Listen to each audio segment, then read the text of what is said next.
"Careful with that cloth," Jack said softly, his voice barely a whisper. "This one has history in its bones." He wasn't speaking to anyone in particular, just himself, and maybe the Steinway grand piano under his hands. It gleamed like black glass beneath the warm lights of Lexington Hall. Jack Hollis, janitor, single dad, war veteran, was an invisible man in this world of suits and ties. The gala was hours away, but the air buzzed with electricity. Jack moved like a shadow, gently buffing the edge of the Steinway with a worn cloth as if it were sacred. He paused, his palm resting on the wood, his eyes far away. "You're talking to furniture again, Dad." A small voice came from behind him. He turned and smiled. Lena, his 80-year-old daughter, peeked out from behind a curtain, her sketchbook clutched to her chest. She wasn't supposed to be here, but she'd been quiet all day, and when Lena went quiet, Jack paid attention. "Furniture," he said. "That's not furniture. That's a cathedral with 88 steps to heaven." Lena giggled and sat cross-legged, her pencil scratching across the page. Jack returned to his work, one hand polishing, the other tracing a memory. He'd once sat at a piano like this, before life turned into bills and visits, before his wife slipped away on a hospital bed, before grief became background noise. "Mr. Hollis." A sharp voice snapped him back. A woman with a clipboard frowned from the entrance. "Could you please be quick? Miss Kingsley will be arriving soon." Jack nodded without speaking. He knew his place. As he gathered his supplies, another voice sliced through the air, dripping with disdain. "My God, he's caressing it, like a long-lost lover." The voice belonged to Langston Gray, a music critic for the Times, a man who wore smugness like cologne. A few staff nearby chuckled nervously. Jack didn't look up. Langston continued. "It's always adorable when the help gets romantic with the decor." Louder laughter followed. Jack said nothing, but Lena had stopped drawing. She saw his jaw clench, the quiet stillness before a storm. He picked up his bucket to leave.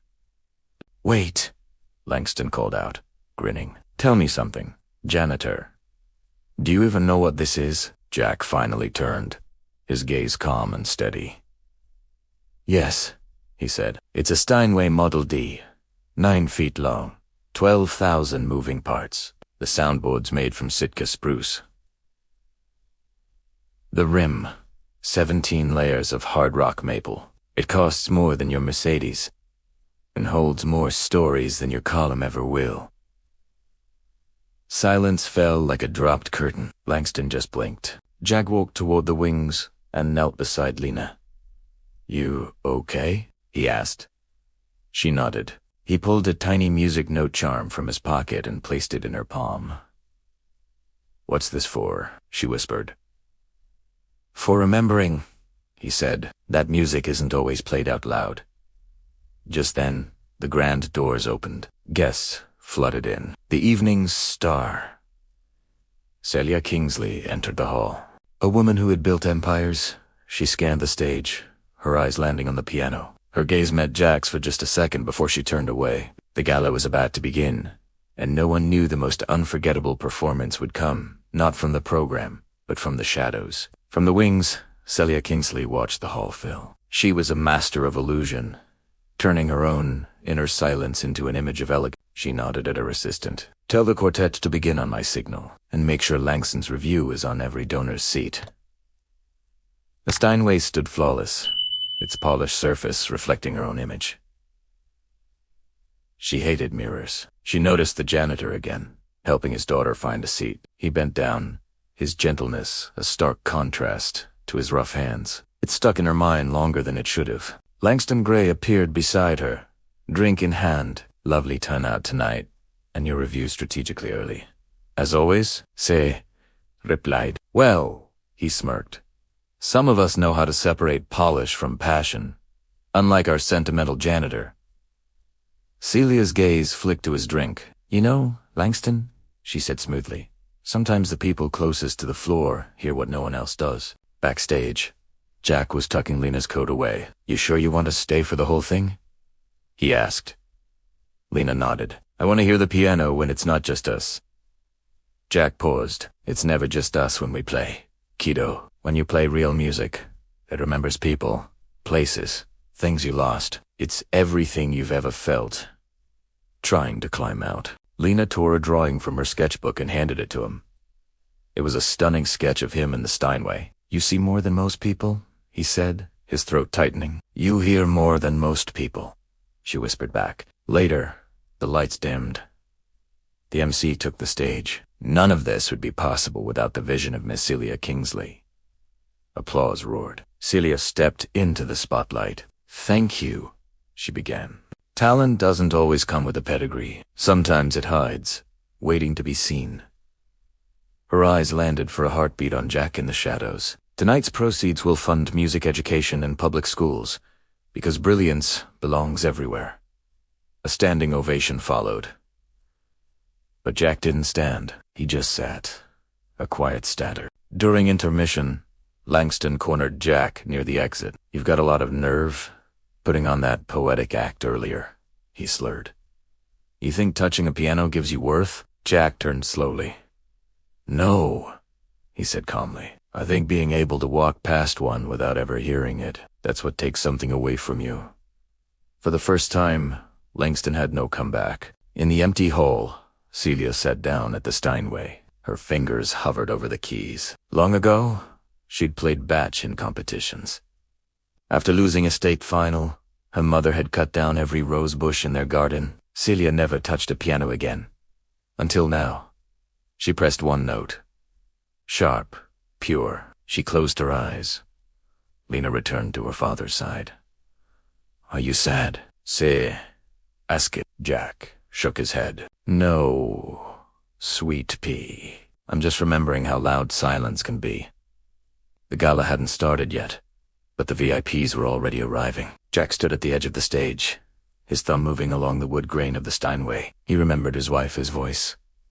"You always play like the keys. Owe you an apology." Then a voice pierced the quiet. "Well, well, if it isn't Beethoven with a mop." It was Langston Gray, champagne flute in hand. "Tell me," he said, stepping closer, his voice louder now. "Do you prefer Brahms when you buff the pedals, or is Chopin your go-to when scrubbing stains?" Laughter rippled through the guests. Jack's eyes flicked to Lena, watching from the back, her hands wrapped tightly around her sketchbook. He looked back at the piano, then at Langston. "What happens next will leave you speechless. Hey everyone, and welcome back. Imagine this, a grand hall, a fancy gala, and a Steinway piano gleaming under the lights. Now, meet Jack.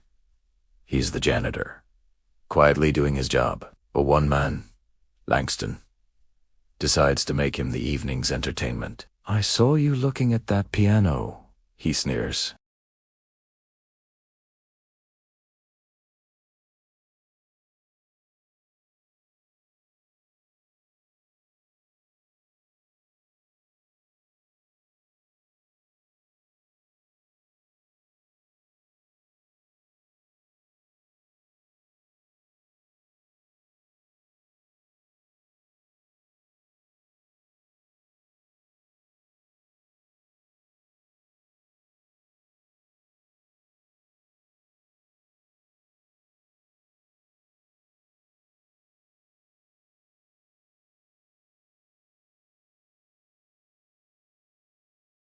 Then places her wineglass down, her eyes meeting Jack's with a thoughtful expression.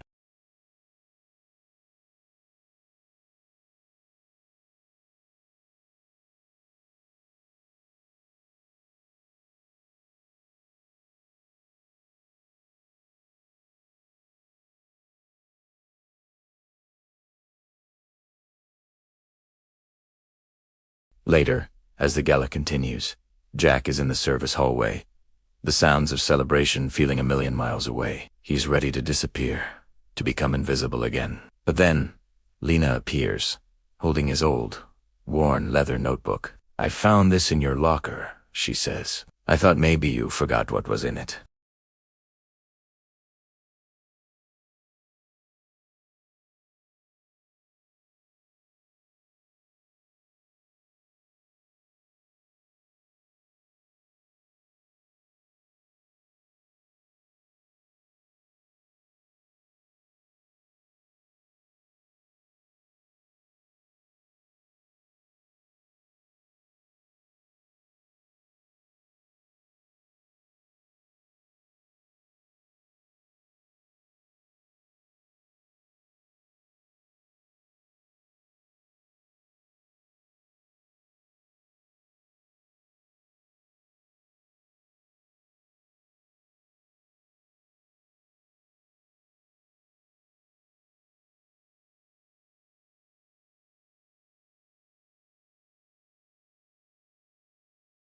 Just then, Lena tugs on Jack's sleeve, asking him to play the piece he wrote for her mom. Celia stands and gestures to the bench.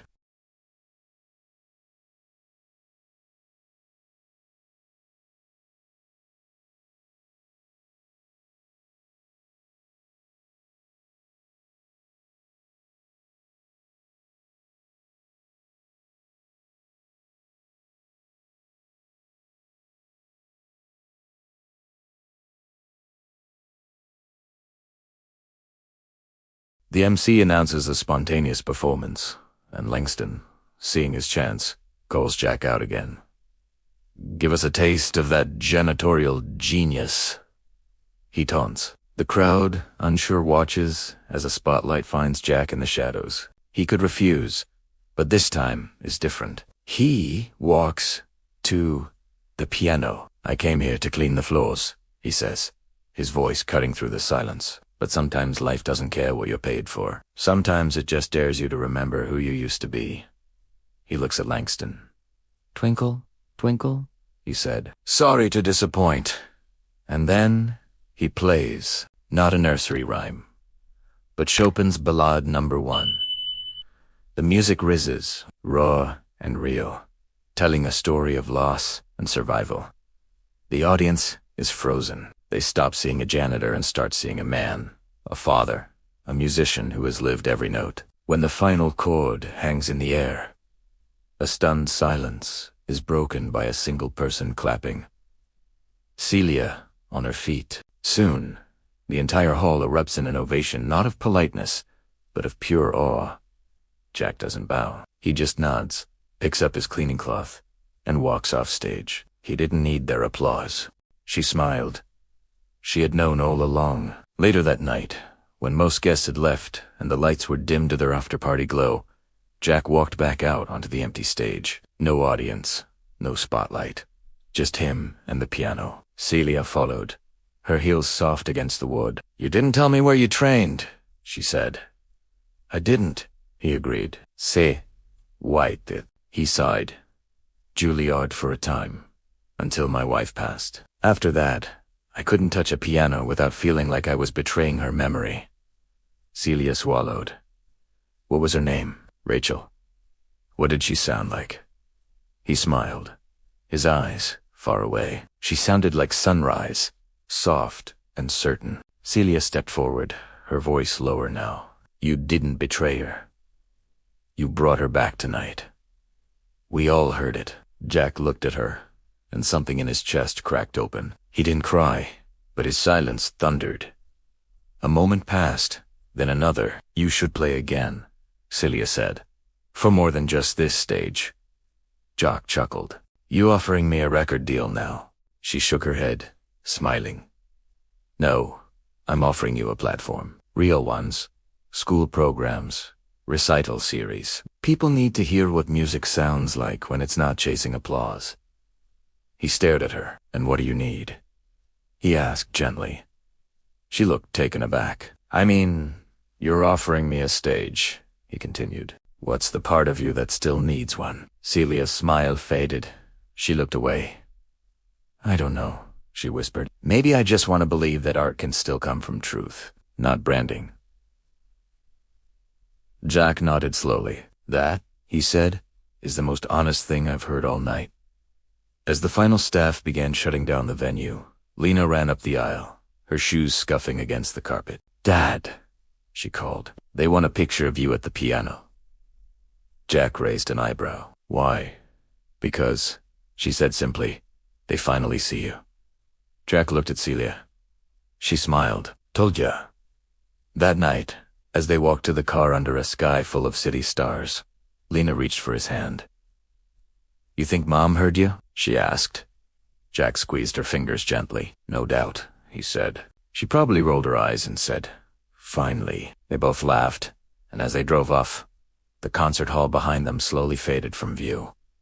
But the music lingered. The following morning, the city forgot. It went back to honking horns, bitter coffee, and calendars full of meetings that rarely meant anything. But inside the quiet rehearsal studio at the Lexington Foundation, something real was unfolding. Jock sat at the baby grand, not playing, just resting his hands there like he was waiting for permission from the past. Celia stood by the windows, watching sunlight spill through the glass. "You didn't bring Lena today?"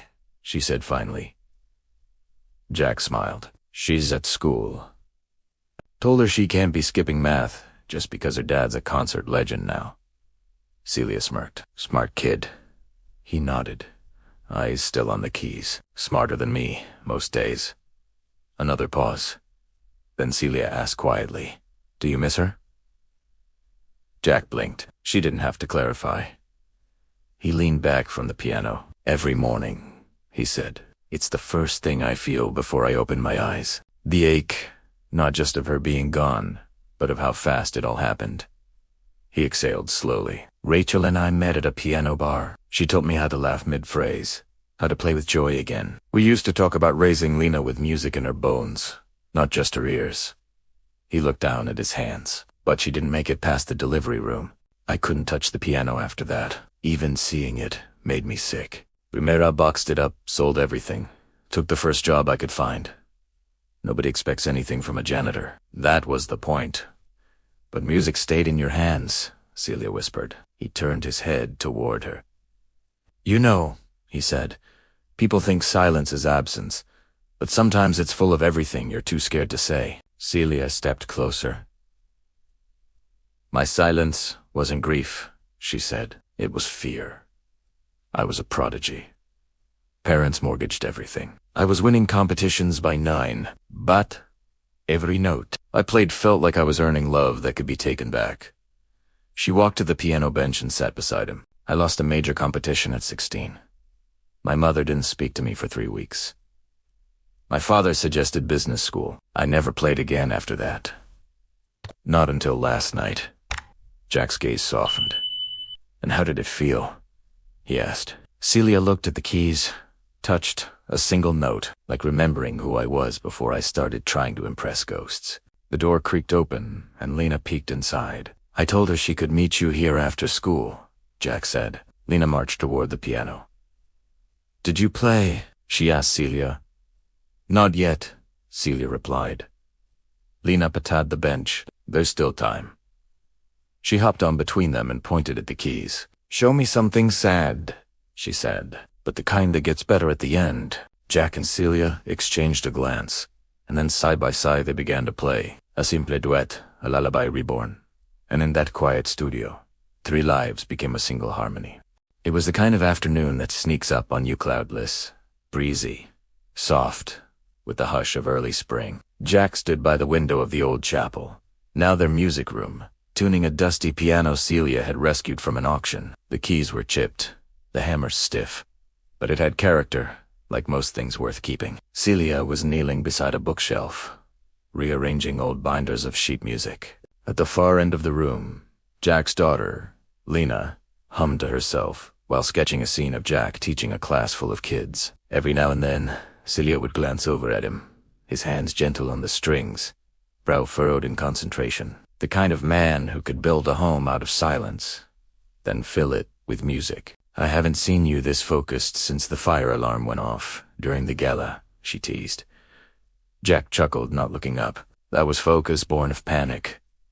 She smirked. "So is half of corporate America." He adjusted a tuning peg and tapped a middle C still sharp. "I used to fix pianos for money in college," he said. "Couldn't afford lessons, so I traded repairs for practice time." Celia stood and dusted off her hands. "So, you've always been building things with your hands?" Jack shrugged. "It's what I do. If it's broken, I try to listen." She tilted her head. "You listen to things differently, don't you?" He looked up now. "I listen to what's not being said." The air shifted, their eyes met and held for a heartbeat too long. Later that evening, they sat side by side on the old piano bench, sipping tea from mismatched mugs. "You know," he said, "I used to think playing again would feel like betrayal." Celia turned to him. "But I've started to realize something. Maybe playing again doesn't mean I'm letting go. Maybe it means I'm remembering differently." His voice grew quieter. "Grief used to feel like the price I paid to keep her close, but now it feels like the soil something new could grow from." Celia didn't speak. Instead, she reached for his hand, slowly, like someone placing their palm on a quiet truth. He looked down at their hands. 10. Up, air. You keep doing that, he murmured. Doing what? Catching me mid-sentence. I didn't even know I was speaking. She smiled. And you keep doing this? She said. What? Reminding me who I was before I got good at pretending I wasn't lonely. They stayed that way for a long while, hands entwined over quiet keys, the city dimming outside. No grand histories, just the slow rhythm of trust forming between two hearts that thought they were finished writing music. The next morning, Jack woke up early, sat at his dining table, and opened his old leather-bound music journal. On the last page, blank until now, he wrote a new title. Second Movement. Below it, just one line of music gentle, unresolved, waiting. That evening, Celia invited him to her apartment for dinner. It was a minimalist two-bedroom, tucked above a bookstore. I pictured you in a glass box with views of Manhattan, Jack said, surprised. She smirked. I spend my days being watched. I come here to disappear. He looked at the space swarm. Lived in. Real. You disappear beautifully, he said. You always talk like that. Only when I'm not thinking too hard. They ate on the balcony, and as silence fell, Celia rested her head on her arms. You know what I miss most about music? The part right before the first note. She lifted her eyes to meet his. That stillness, full of what could be. Jack smiled. I think we're in that part right now. When he walked her to the door, she didn't say goodbye. She just rested her forehead lightly against his chest and whispered, Don't disappear on me. Jack pressed a kiss to the top of her head, his voice steady. I'm done hiding, especially from you. That night, Jack sat at his old keyboard. He didn't practice. He played, for the first time, without guilt, without fear. The sound of something beginning. The evening air was soft with promise. Lanterns twinkled above the courtyard of the now restored chapel, its walls wrapped in ivy and light. Tonight was the final recital of the listening room series. At the edge of the crowd, Jack adjusted the cuffs of his blazer. Beside him, Celia stood, her hand tucked into his. From the small stage, a young girl finished a delicate piece. Jack leaned down to Lena in the front row. You nervous? She grinned. Not at all. I've got two of the bravest people I know sitting right here. Then she stepped onto the stage, holding a sketchbook. Self-edited, showing a drawing of the chapel. This place used to be quiet, she said into the mic. Not the good kind, the lonely kind. But now it's full of echoes that make you feel seen. She looked at Jack. And I want to thank my dad for teaching me that being broken doesn't mean you stop creating. It just means you make different music. The crowd went still. Then came a standing ovation. Later, Jack sat at the old piano alone.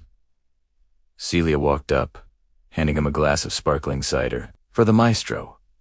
He raised it in mock toast to outliving the mop jokes. She laughed, then grew serious. Do you ever think about what would have happened if you hadn't spoken up that night? If you'd just walked away? Every day, he said. But I think the real miracle wasn't that I spoke. It's that someone listened. I think we're all waiting to be heard, Celia said. Jack looked up at her. You brought me back to music. But more than that, you reminded me how to be brave quietly. She didn't answer with words. She reached into her pocket and pulled out a small, square velvet box. Before you panic, she said quickly. It's not what you think. Inside was a vintage metronome, engraved on the side, to the man who made time meaningful again. He ran his fingers over the inscription, his voice thick. I thought I was keeping time, but I was just surviving. Celia smiled. And now? He looked around the chapel, at the community. At Lena laughing with her friends. Now, he said, I think I'm playing the life I always hoped for.